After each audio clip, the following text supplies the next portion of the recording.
a while ago and I accidentally deleted the audio file. Sorry.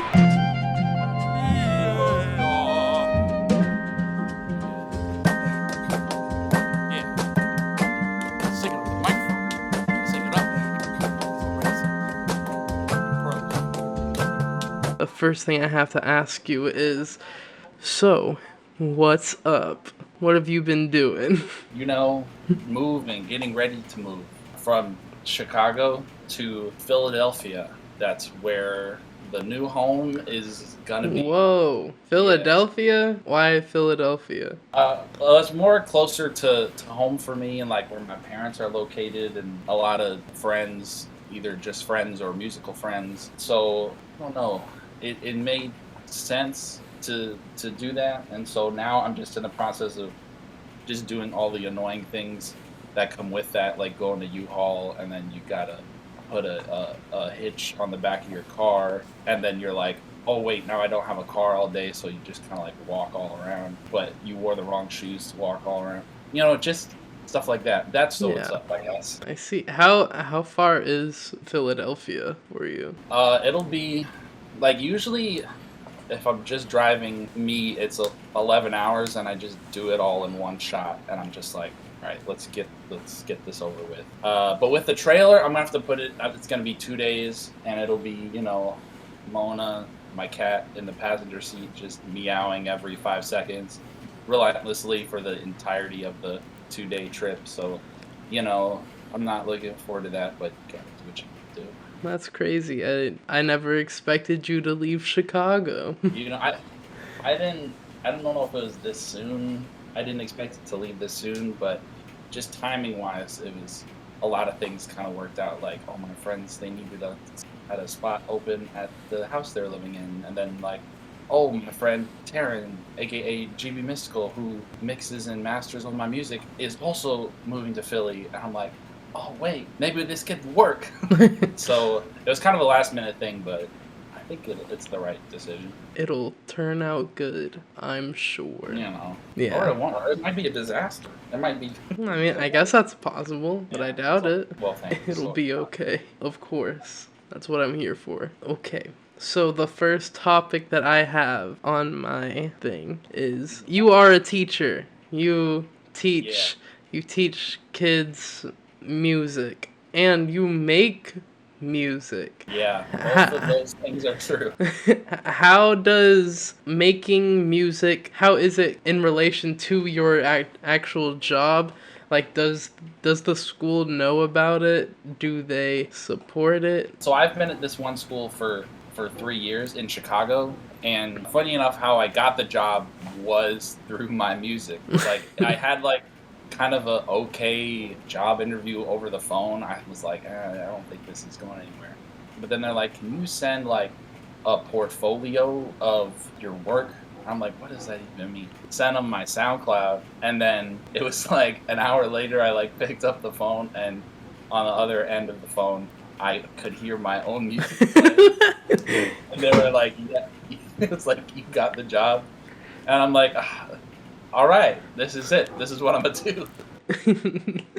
That's funny. So like, first 2 years teaching, not a lot of the like music that I make was involved in the teaching. It was more like band music or marching band music or music appreciation stuff, which we got into like hip hop a little bit, but it was more like, here's how you play the piano, or here's how you play a trumpet. And then this past year, I was technically a music technology teacher, so I had a whole computer lab of computers. Granted, they were like 2011 Macs, but we made it work. I don't know. That was definitely my favorite year teaching, was doing that. And then just outside of that, for fun, you know, if kids wanted to like record songs, I had a little makeshift studio in the classroom, and we could do that. So that was probably my favorite thing, was recording the kids' songs. Now that I'm leaving, I actually gave all that stuff away. I had one aspiring. Well, everybody's a rapper at this school, but I had like one kid who's like probably was the most dedicated to it, and he asked me nicely, he's like, so when you leave, like, you got to give me the mic. And at first I'm like, fuck no. Like, I'm not doing that. Was that the school's mic or was that yours? No, it was mine. It was all stuff that I bought myself, so it wasn't like I was doing anything really shady by giving it to them. But yeah, I eventually I changed my mind, and I'm like, yeah, I don't need this stuff. I have better stuff that I'm doing. So yeah, here it is. So that's my teacher saga, I guess. I would have killed to have a teacher like you, I think. I don't know how you are behind the scenes. Maybe you're the worst. Yeah, I mean, total bitch teacher that everybody hates. Yeah, just failing everybody. No, I don't. If you fail my class, I'm like impressed. It takes a lot of not doing to fail my class. But yeah, anyways.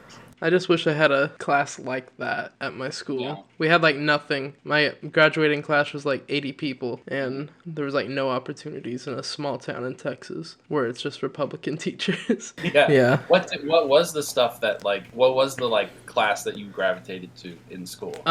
It was like audio-visual production, which is like teaching you how to edit and stuff. But the teacher only just sat at his computer and played League of Legends all day, and he would give us like clips to edit, but didn't teach us how to do it. And then if we had any questions, he would say, just Google it. I went towards that, but then I didn't anymore because of how bad the program was. Yeah, it do be like that sometimes. Did you have that job whenever comfort food was in the making, or is that like right before? Yeah, that was I was still at the same school. That's when I was doing everything 100% remotely. So that was like, I might as well have not been. Like, I was trying, but there was nobody there. Yeah.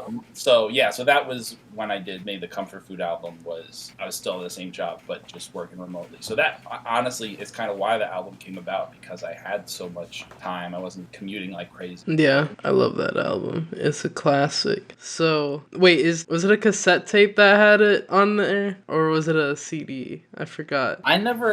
I just made a 1-of-1 cassette. I was like, hey, let me make cassettes of things. But then I'm like, that was like deep in when they started doing Bandcamp Fridays and everybody was selling their shit on Fridays. And I'm like, we don't need another tape run in the world. I was like, I'm gonna just chill on that. I'll do some shirts, and I'm like, that'll be enough. That's funny. So I remember you were trying to sell that 1-of-1, and I was gonna buy it, but then I forgot.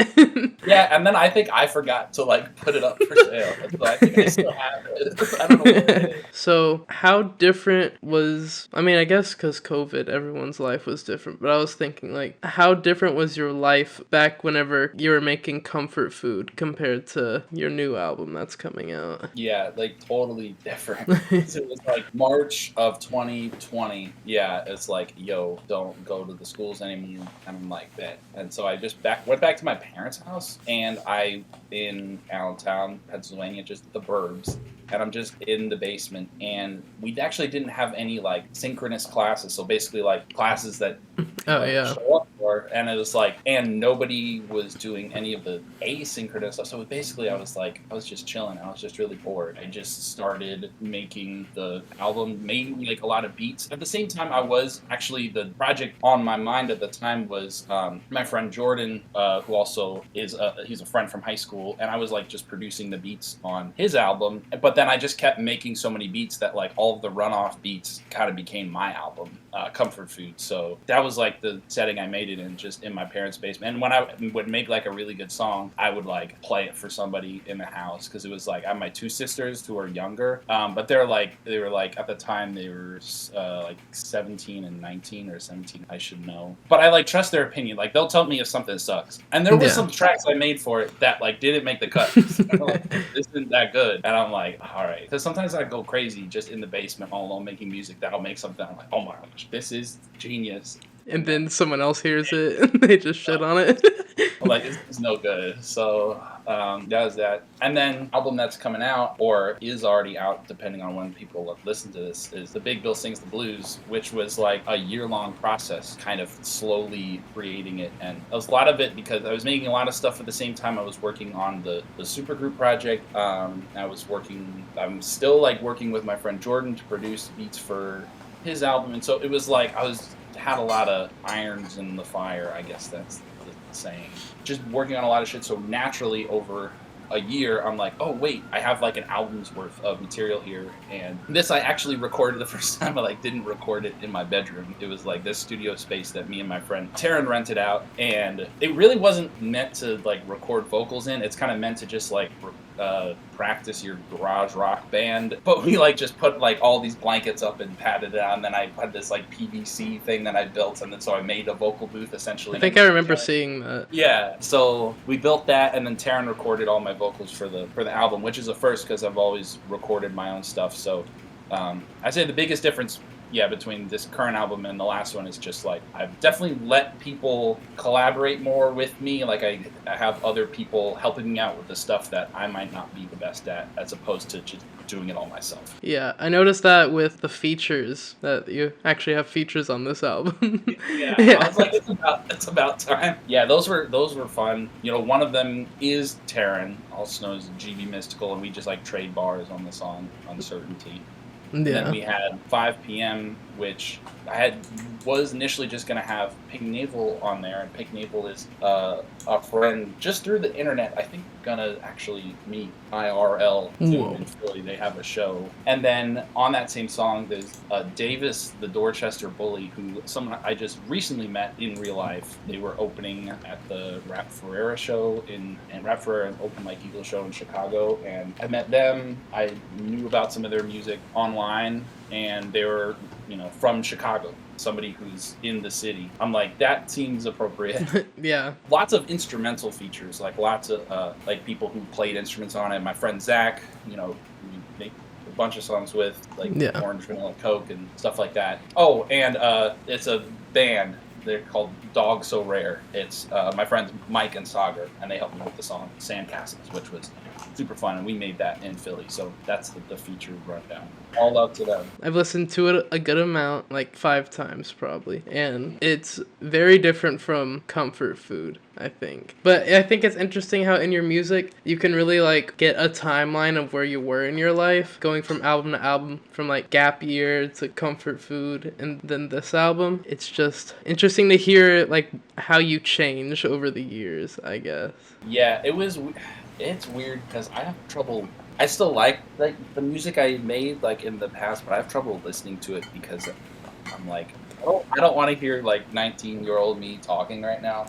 But at the same time, it's like just when I talk to people, it's like a lot of people who I went to college with, they still really like Toast, like that album by me, but I don't.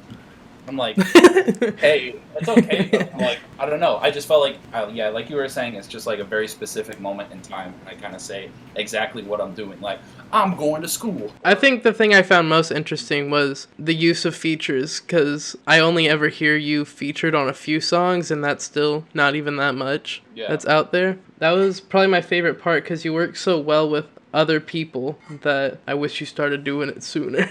Yeah. Was there a reason that like you didn't get features for a while? I didn't know any rappers. Like I guess that's fair. Like I did. Like I would do stuff with like my friends that were just like around, like whether they be musicians or not. Sometimes I'm just like just hop on the song or be in this video. In high school, like I had it was a rap duo with my friend Sagar, and we made like 3 albums that have like since been scrubbed from the internet. But that was like fun. Like there was a reason we did 3 albums, because we like played off each other. I think I'm also just like not to go like too deep into it, and I love them all, but it was like I was kind of like making the supergroup stuff was like a lot for me, because I think when I'm making stuff, I'm really selfish and I'm really a perfectionist, and like I need it to be exactly this way. Yeah. So like either coming to compromises or even like realizing that it's like, oh wait, like you have the better idea. Like I need to shut up and you have the better idea. Like sometimes I didn't like doing that. So for like a lot of the past albums, that it just shows how I'm like, I just want to do everything myself sometimes to a fault. I do like making something 100% myself when it seems like with this album. I think some of my personal favorite parts of the album are the things that aren't me. Like the Women with Jobs beat, like that was, I had no input on that beat. Like Richard just sent me that and I'm like, yeah, this is it. I love it. And like Zach's solo on that. And it's like, not to say, yeah, I like my contributions too, but I think things like that. And like with Doom is Like Jazz, like all of that, everything but the drums was done by my friend Mike. And he just like totally replayed a sample I sent him. And I'm like, they killed it. And so just moments like that, I think were pretty cool. Yeah, I quote the hook on Women with Jobs frequently. It's so good. Yeah, I've had that sitting around for like a year and a half, and I was like so shy about like, but it's all right. It's just people in your real life hearing it and then seeing you. Yeah. No, but it's okay. I've shown the entire album to my mom. Sat down and listened to it. It was like some downtime. It was like we were either about to go get dinner, or we just got dinner, and we're just chilling. And I'm like, you guys, I gotta show you the album. And then everybody is like, they had this big long flight and everybody's tired and they're like, oh. And then it's like, my dad falls asleep and my sister falls asleep, but my mom is up and she just sits in the chair and I just play it on these speakers and she listens to it front to back, asking questions, and she liked it and was like, but to tie it back in, I was like, I wanted to just like sink into a hole in the floor. But it's okay. It has its place. Yeah. So you said you had that song for like a year and a half. So how long have you been working on this album specifically? Since like the making of the Supergroup album or even before that? Basically, yeah, since we made, oh my gosh. Oh shit, that's crazy now that I think about it. Yeah, almost 2 years, because when Supergroup formed, like we recorded Easy almost 2 years ago, like our first song. Like we weren't officially a band yet, but that's when like me and Richard and Eric, the bass player, we really started working. And so Women with Jobs was like a product of those like sessions and just sending beats back and forth, because I kept doing this thing where I was like just getting really bored and Richard was making so many beats and I didn't really know how to keep up. So I challenged myself and he would put a timer on. Like, it's just over Discord. It's like, he's in Indiana. Like, yo, Richard, send me a beat. This is for a 20-minute song. And I have to, like, record the song in 20 minutes and send it back. And wherever it's at, like, it might suck, like, at the end of 20 minutes, like, I have to send it back. And so, and from there, we got, like, some of the worst shit imaginable. And also from those, we got some really good shit. And I think most of Women with Jobs was done in 20 minutes. That the title of the album is just a direct rip of the other album by Another Big Bill in 1956. Whenever I'm on Last FM, I'm pretty sure he's who comes up whenever it shows my scrobbles for Big Bill, like your profile picture on there. Yeah, and I still think like Spotify hasn't figured it out, because when it's like artists also, like when you view my profile, it's like people who would probably be listening to like some old blues or old punk shit. I'm like, this is, yeah. And when it's like, I'm like, I saw the album cover for Big Bill Sings the Blues, like the old version, is like kind of hard. And I'm like, and then I like the name of it. And I like it because it's like, the music that I made on my album, it's not the blues at all. Like, I'm not even sampling the blues. And so it's like, yeah, so I like that. The fact that it like doesn't make any sense. Yeah. So, but at the same time, it's like, yeah, on the album I'm talking about, like, it's not like a emo, oh look, I'm sad album, but I'm like, I'm going through some shit. Yeah. So the album cover, is the album cover the blue image with the shoe? Yeah. What inspired that? That's the red Jordan one that's also known as the Chicago one. So it's like, for like, I don't know, all the fucking insufferable sneakerheads out there, they'll see that and they're like, okay, that's the Chicago one. And then it's like creased in the toe, so like when you have like a fucking pair of shoes that cost too much money, it's like when there's any blemish or bad shit about it, you're like, oh no, this is, oh, so it's like, okay, you're creasing the Chicago ones and you're like singing the blues about it. It says Big Bill Sings the Blues. Now it's kind of like, this is the Chicago one, because this is like your last album in Chicago. Yeah, so there's kind of, I didn't actually know that at the time when I like yeah, I didn't think so. But now it's like, okay, it has like a new meaning. And so yeah, that was my friend Kyle who did that. Like, I had the idea to do the shoe and the thing. And then that's also on the shoe where the Air Jordan logo would be. It says Big Bill, and instead of a basketball, it's the two B's in reverse, whatever. So I was happy with it. Kyle put the extra touches on it that were swag. Well, it's definitely intentionally an album because I think I always like get really gimpy with like track lists. Like Gap Year is only 7, and like Post No Bills is like 9, but like one of them is like a skit. Like I always kind of like, I don't know. I prefer just like the real shorter, more EP style. But like for this one, I'm like, I kind of want it to be, this needs to be an album. Only 10, and there's like 2 shorter songs on there. I want them all to be songs. I don't want them to be like, some of them are skits, or some of them is just me just talking shit over and up. Like I want them all to be things I thought out. So you would say this is definitely more your most thought out album? Yeah, I think just definitely because it took so much longer to make. Like it's not like a concept album. Like there's all these threads running through it, and it's like Kendrick type shit. Like I don't want to like half-ass these songs because I feel like even on Comfort Food, like not to diss my shit because I do love Comfort Food, but I'm like on Clear My Mind, I'm like, I literally just like went for a walk and I'm like, damn, I gotta write this song. And I just fucking just shitted it out. And I'm like, you know, all love to that song, but I'm like, I didn't really want songs like that on Big Bill Sings the Blues, so yeah. Yeah, you wanted it to feel more, I guess, focused on stuff that isn't as simple as like taking a walk. Yeah, you know, just like more things like driving a car. Yeah. No, like Work Friends, the outro. I feel like that's one of your, it's not like sad, it's just like, it feels like kind of reflective, I guess. I feel like that outro is so pretty. You kill outros. I don't know how you do it. Thanks. It's just, you know, some shit happens. Because I had another outro plan, but then it was like, because this is before I knew I was going to move, it was like, I wrote that because it was like one of my only friends at work, I thought they were going to get a job elsewhere. And so I'd be like, okay, I'm like stranded here. And so in response to that, I wrote Work Friend. But then what turns out is they're actually going to stay at that job, and I'm going to be the one who's leaving. So it's like, so the song still works either way. It feels like the end but start of like the end of an era, but like a start of a new era. Yeah, I'd say so. And I also think like before I was talking about like intentional songs, like songs that might take a long time to make and think about, like, but that was the one where it was just like, that was one of the quickest ones that I wrote. That was kind of like 20-minute song energy. I'm just like, I just got to get this out. And I think it was good to do it that way. It's just like how I feel.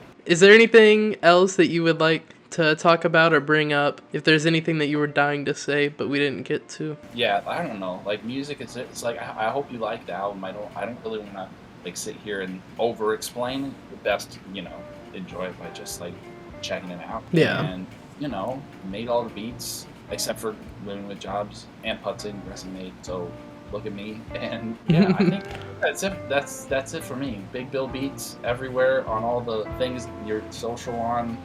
Swag. Doom is like jazz, how you learn how to roll through those changes like that. Got a BFG, but I only count 3, and I got a couple choruses of demons round me. I might move smoothly like my man Kenny G with the plasma rifle till it runs out of ammo or the chain gun. Thank you for doing this, and sorry it was so scuffed. I'm not good at this still. I don't know why you gotta do it even more. I guess so.